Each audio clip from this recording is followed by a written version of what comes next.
할렐루야. 요즘을 대변하는 말들이 참 많습니다.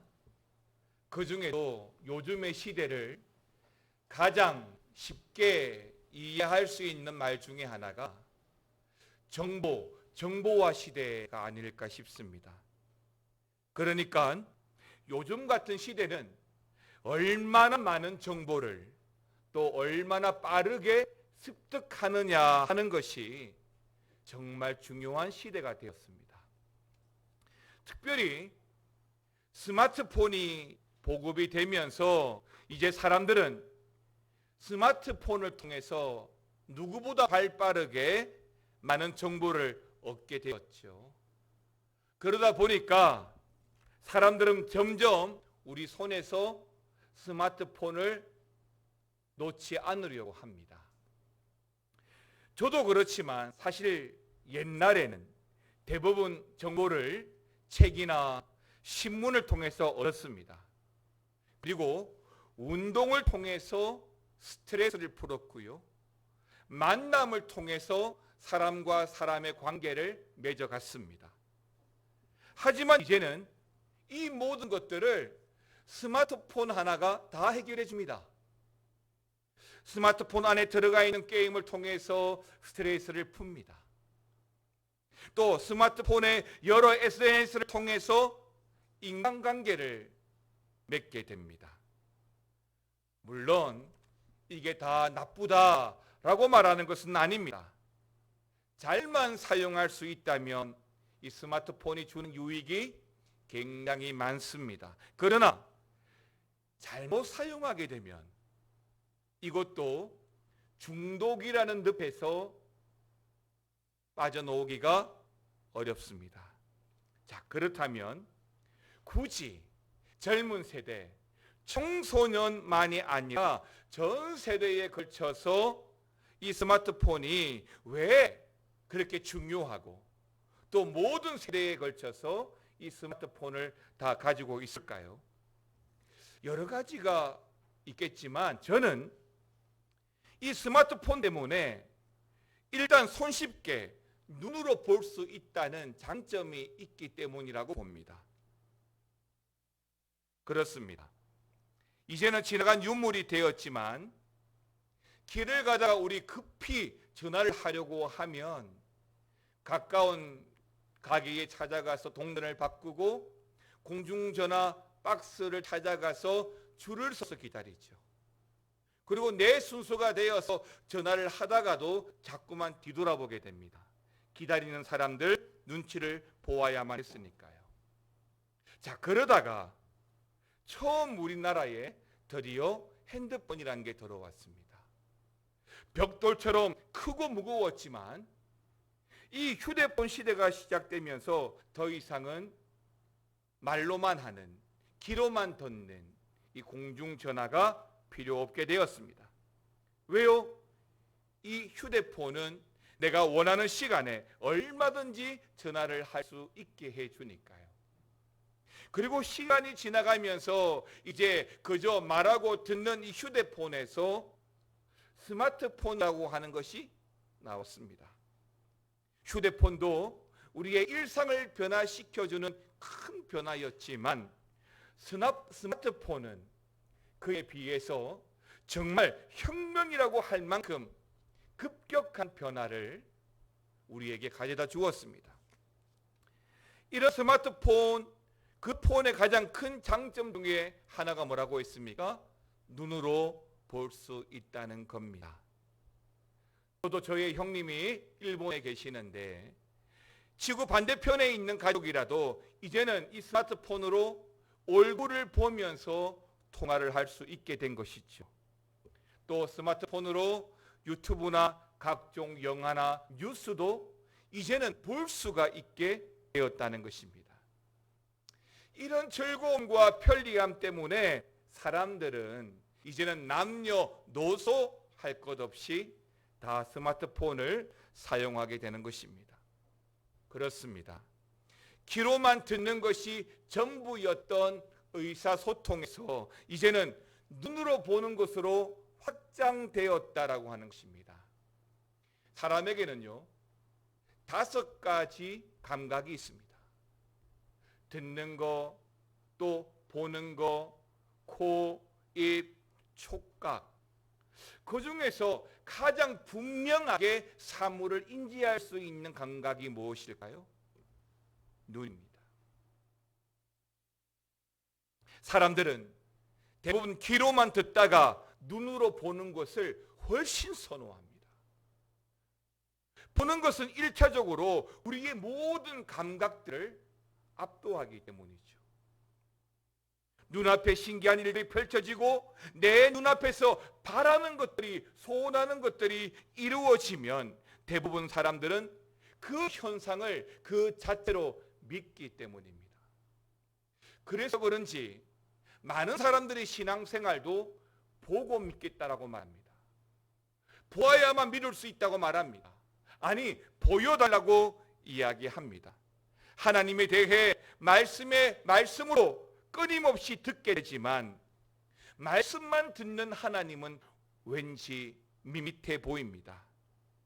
그럼에도 불구하고 하나님이 만약에 어떤 기적이라도, 어떤 표적이라도 나에게 내 눈앞에서 보여주고 보게 한다면 그 기적으로 말미암아 우리는 지금 당장이라도 믿고 헌신하고 결단할 수 있을 것 같습니다. 그래서 사람들은 자꾸만 보여하려고 하고 눈에 보이는 기적, 눈에 보이는 표적만을 추구하는 것 같습니다. 이런 것을 해주면 믿겠습니다.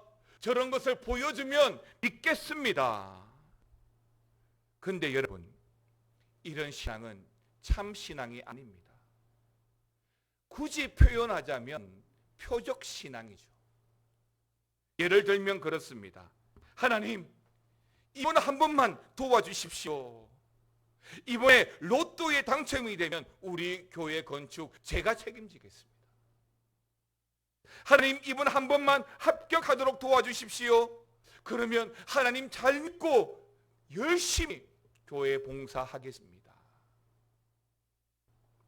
말씀드린 대로 예배를 통해서 설교 말씀을 듣는 것보다 눈에 보이는 뭔가를 통해서 하나님 잘 믿겠습니다 라고 기도를 하는 것이지요. 물론 뭔가를 보게 된다면 훨씬 예수 믿는 게 쉬울 겁니다. 뭔가 기적이 내 눈앞에서 일어난다면 하나님이 내 아버지인 것을 인정하기가 훨씬 쉬울 겁니다. 그런데 여러분 분명히 알아야 합니다.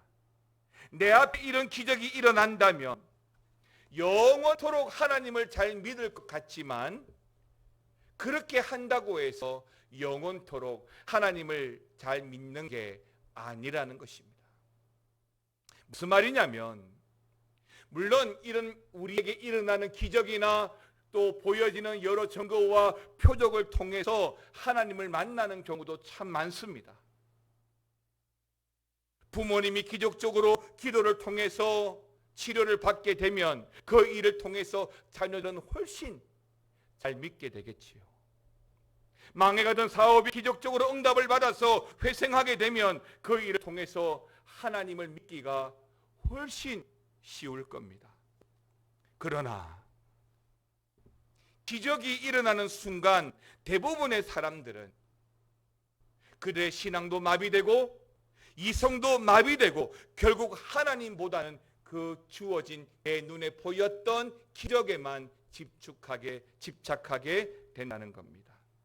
그리고는 과거에 하나님과 약속했던 것들은 몽땅 잊어버리게 되는 것이지요. 사랑하는 성도 여러분, 예수님의 제자 도마에게 예수님은 보지 않고 믿는 믿음이 복되다라고 했습니다. 신앙생활은 보이지 않는 것을 보고 하는 것이 아니라 보이지 않는 것을 붙들고 살아가는 것이 신앙입니다. 그럼에도 불구하고 끊임없이 나와 함께 하시고 나와 곧 교통하시고 나를 통해서 역사하시는 하나님을 말씀을 통해서 듣고 경험하는 것이 신앙생활이죠. 오늘 오후에도 성경에 대해서, 계시에 대해서 말씀을 전하겠습니다만은 성경만큼 확실하게 하나님을 보여주는 것이 있습니까?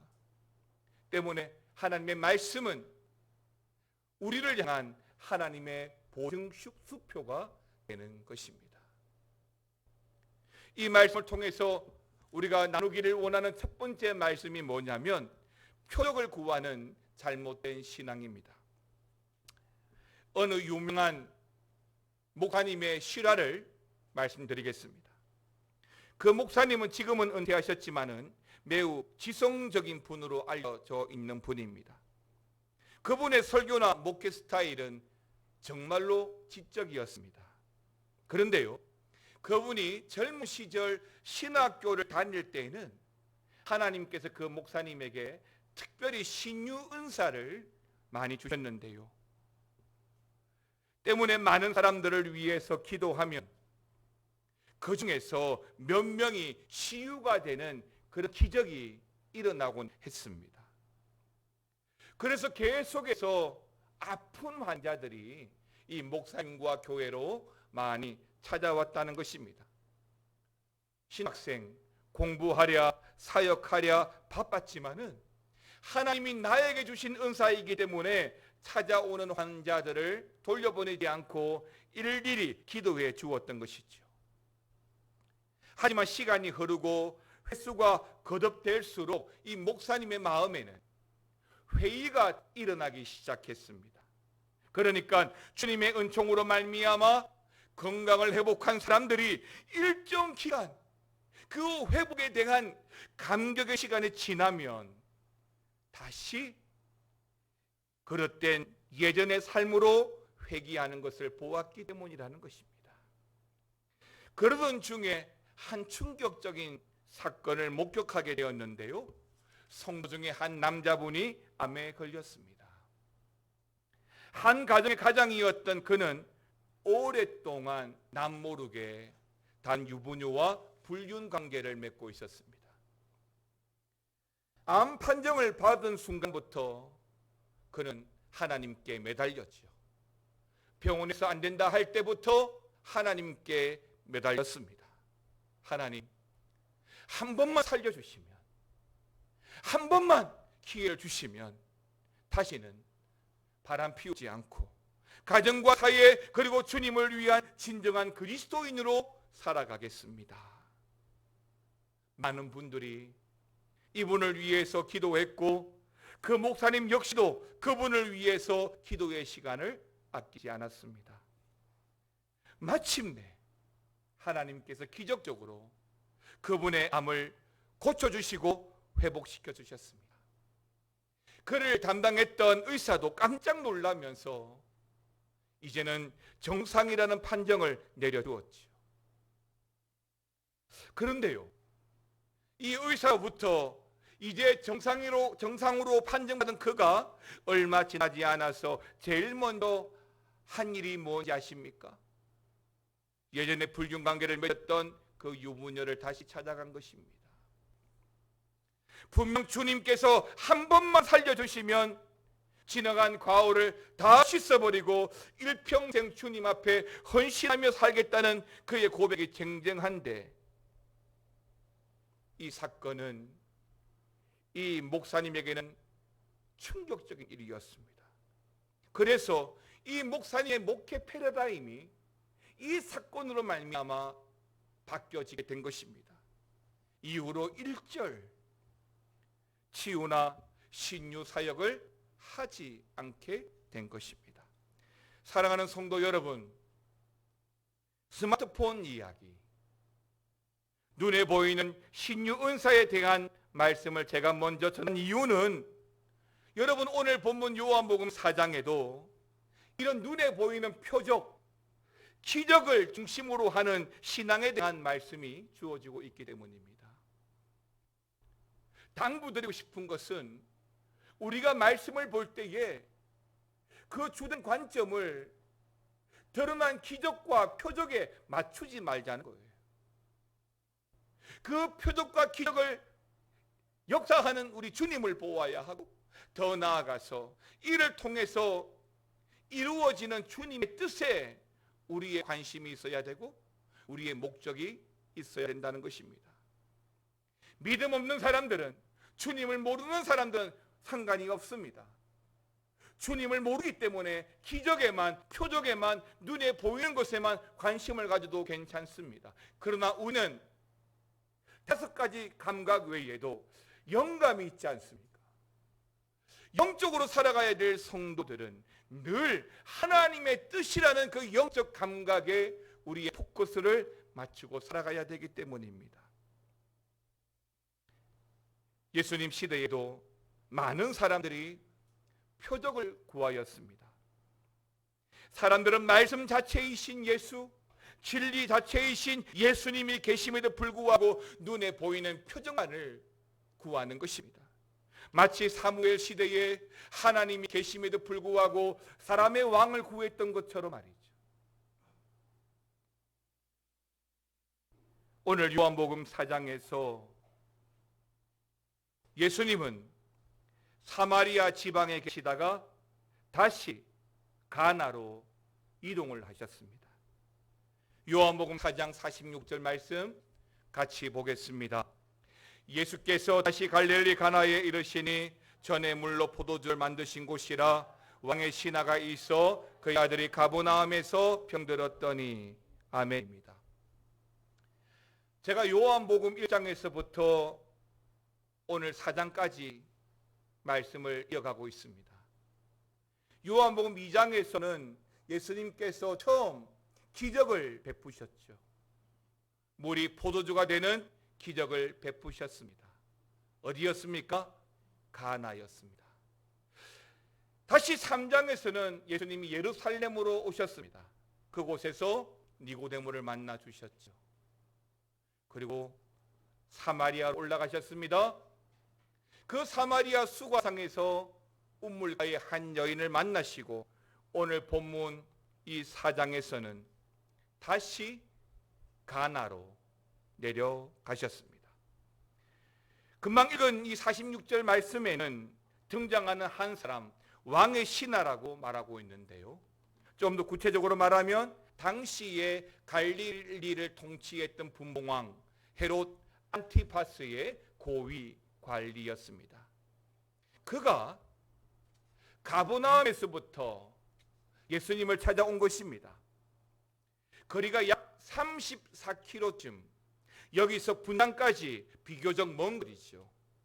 그리고 예수님과의 대화한 내용이 본문 47절 이하에 쭉 이어져 나옵니다. 이 왕의 신하가 예수님을 찾아왔습니다. 그리고 자신의 아들이 병에 걸려 죽게 되었으니 살려달라고 합니다.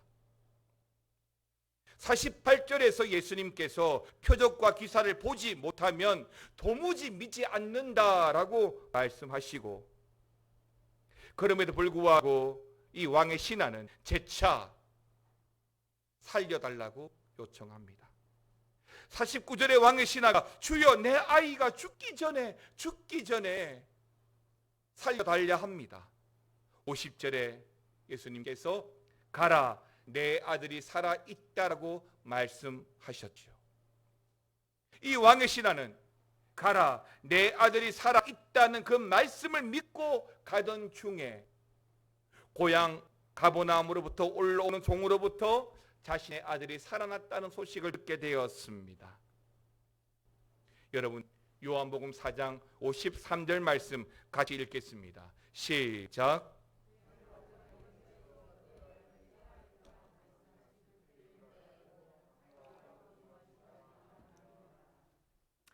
그의 아버지가 예수께서 내 아들이 살아있다 말씀하신 그때인 줄 알고 자기와 그 온 집안이 다 믿으니라라고 했습니다. 두 가지 관점을 가지십시오.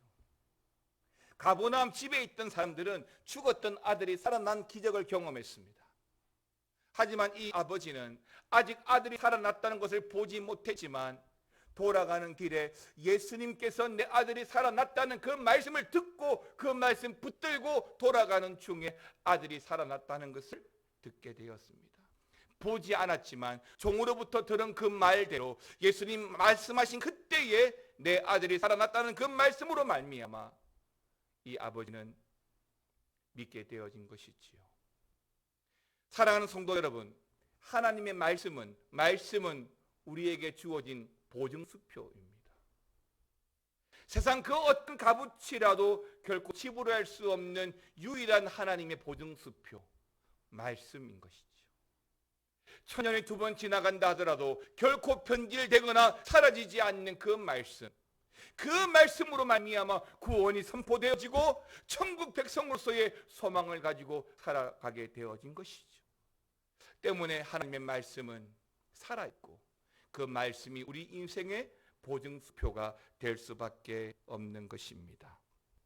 두 번째로, 이 표적신앙은 잘못된 신앙으로 우리를 인도해 갑니다. 예수님은 이 표적신앙의 피해에 대해서 누구보다 잘 알고 계시는데요, 사실 보고 믿겠다, 이 표적신앙이 전적으로 나쁘다라고 말할 수 있을까요? 믿음이 아직 여린 거지요. 보고 믿겠다, 여린 믿음인 것입니다.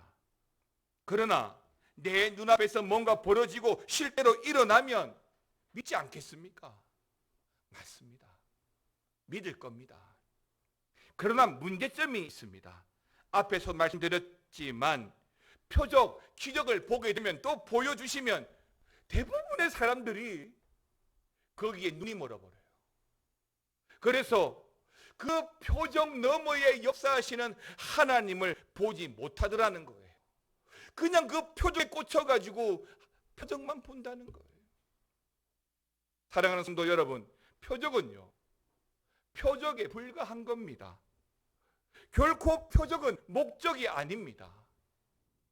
표적은 그저 하나님을 보여준, 하나님의 전능하심을 발견하는 도구인 것이죠. 그런데도 한번 여기에 맞들이면 우리에게 잘못된 신앙 습관을 만들어 버리고, 잘못된 그 신앙 습관은 결국 우리의 믿음의 근간을 뿌리채 흔들게 될 겁니다. 그럼에도 불구하고 왜 사람들이 자꾸만 이런 기적과 표적을 쫓아다닐까요? 다른 거 없는 것 같아요. 일단은 신기하잖아요.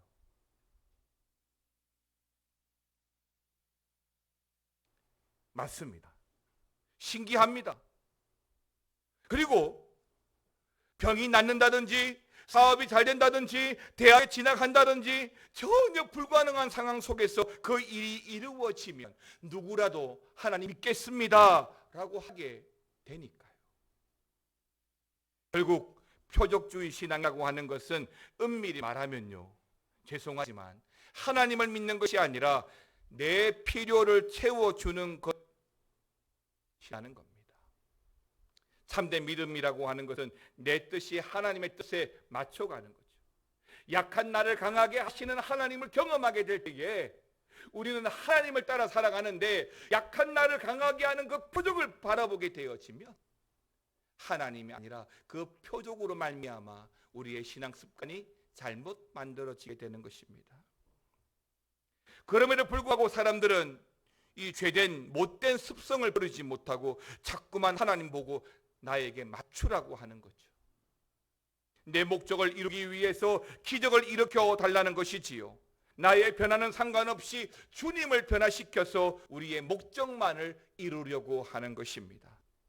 이런 표적에 눈이 먼 사람들은 결국 하나님은 온데간데 없고 오직 표적만을 쫓아 살아가기에 바쁘게 되는 것입니다. 쉽게 말하면 이게 뭔지 아십니까? 우상입니다. 하나님으로부터 나온 표적임에도 불구하고 하나님이 아니라 눈에 보이는 그 표적만을 따라가다 보면 하나님은 없어지고 결국에는 표적만 남게 되는 거죠. 서초구에 있는 한 대형 교회에서 있었던 이야기입니다. 예전에 교회가 새로 지어지기 전에 이전에 있던 교회에 교회 마당에 시계탑이 크게 있었습니다. 사람들은 바쁜 강남의 거리를 지나가면서 시간도 확인하고 그곳에서 사진도 찍고 약속이 있으면 그 시계탑에서 만나기로 했습니다. 그런데 시간이 조금 지나면서 사람들은 그곳에 모여서 만나고 또 바쁘다 보니까 그곳에서 기도하고 헤어지면서 이제는 특별한 만남이 없어도 개인적으로 그 시계탑 앞에서 기도를 하는 사람들이 생겨났던 것입니다. 교회 기도탑이니까요. 교회 시계탑이니까요. 특히 연세 많으신 분들, 연세 많으신 권사님들은 아예 그 시계탑을 보면서 머리를 숙이고 기도하기 시작했습니다. 결국 교회에서 이 사실을 알게 되었고 이 시계탑을 철거해 버렸습니다. 왜요? 몇 억이나 주고 지은 시계탑인데 왜 철거해 버렸을까요? 이 시계탑의 원래 목적은 호도가 되고 눈에 보이는 그 시계탑이 또 하나의 우상이 되었기 때문입니다. 여러분 아시는 대로 우리 교회 종탑 꼭대기에 십자가가 있습니다. 그런데 이 예배당 안에 보십시오. 십자가가 있습니까? 없습니다. 대한예수교 장로의 합동측 예배당 안에는 결코 십자가를 세우지 않습니다. 왜냐하면 십자가를 예배당 안에 세워 놓으니까 사람들이, 성도들이 눈에 보이는 십자가를 예수님처럼 믿는 겁니다. 그 앞에 머리를 쪼아리고 기도하고 그 십자가를 믿기 시작하더라는 겁니다. 뭡니까? 십자가를 보면서 예수님 묵상하라고 세워 놓았는데 원래의 목적, 예수님은 사라지고 십자가 자체 그 형상이 우상이 되어버리더라는 것입니다.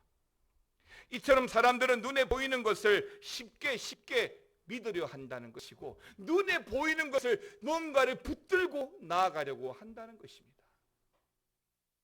사실 우리가 믿어야 할 것은 무엇입니까? 말씀입니다. 눈에 보이는 것 또한 눈에 보이는 것 너머에 계신 하나님을 믿어야 되지요.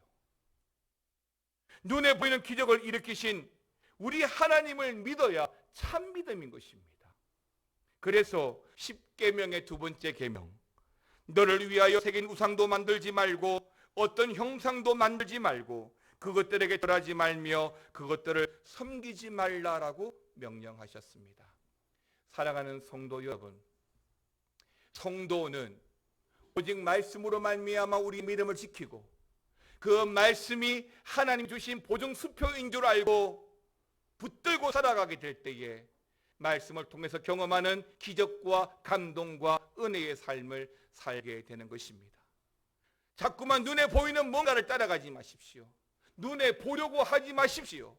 하나님은 우리의 마음을 움직입니다. 하나님은 말씀을 통해서 우리의 귀에 들려주십니다. 성령은 그 보이지 않는 말씀일지라도 그 말씀을 통해서 우리에게 감동을 주시고 감화하시고 역사하시고 교통하시고 더 나아가 치유하고 회복케 하는 것입니다. 이번 한 주간에도 우리의 보증수표 되신 그 말씀 붙들고 살아간다면 그 말씀으로 말미암아 우리가 세워지고 그 세워짐을 통하여 하나님의 거룩함을 경험하게 될 것입니다. 주님 말씀으로 우리가 나아가고 주님 말씀으로 우리가 멈췄을 때에 그곳에 하나님의 임재가 있다는 것을 우리가 알게 될 것입니다. 이번 한 주간에 여러분 말씀 붙드십시오. 보이지 않는 그 말씀일지라도 그 말씀 의지하고 살아갈 때에 보이지 않는 우리 하나님이 여러분의 마음을 만지시고 여러분의 인생을 지켜갈 거라고 믿습니다. 한 주간 말씀 붙들고 승리하는 저와 여러분 되시기를 주님의 이름으로 축원합니다. 주님 말씀하시면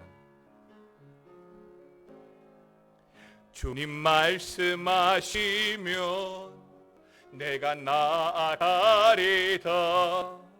주님 뜻이 아니면 내가 멈춰서리다.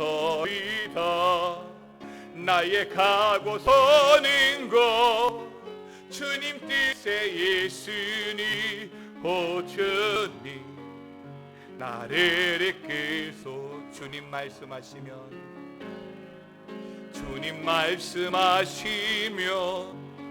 내가 나아가리다. 주님 뜻이 아니면 내가 멈춰서리다. 나의 가고 서는 것 주님 뜻에 있으니 오 주님 나를 계속 뜻하신 그곳에 뜻하신 그곳에 나 있기 원합니다. 이끄시는 대로 순종하며 살리니 연약한 내 영혼 통하여 일하소서. 주님 나라와 그 뜻을 위하여 오 주님 오 주님 나를 이끄소. 일어나셔서 주님 말씀하시면 주님 말씀하시며 내가 나아가리라. 주님 뜻이 아니며 내가 멈춰서리다. 나의 가고 서는 것 주님 뜻에 있으니 오 주님 나를 이끄소. 뜻하신 그곳에 뜻하신 그곳에 나 있기 원합니다. 이끄시는 대로 순종하며 살리니 연약한 내 영혼 통하여 일하소서. 주님 나라와 그 뜻을 위하여 오 주님 오 주님 나를 이끄소서. 주님이 말씀하시는 대로 우리를 이끌어 주시옵소서. 주님의 나라와 주의 뜻을 위하여 말씀 붙들고 살아가기를 원합니다. 눈에 보이는 것, 눈에 보이는 표적과 기적을 쫓아가지 않고 하나님의 보증수표 되신 그 말씀으로 말미암아 우리의 인생의 거룩함을 지키고 성도의 삶을 살아갈 수 있도록 주여 은혜를 더하여 주시옵소서. 지금은 우리 주 예수 그리스도의 은혜와 아버지 하나님의 사랑과 성령의 감화감동 교통 충만 역사 위로하여 주심이 하나님의 보증수표인 말씀으로 살아가기를 원하는 모든 성도들과 가정과 직장과 사업 위에 영원토록 함께 있을지어다. 아멘.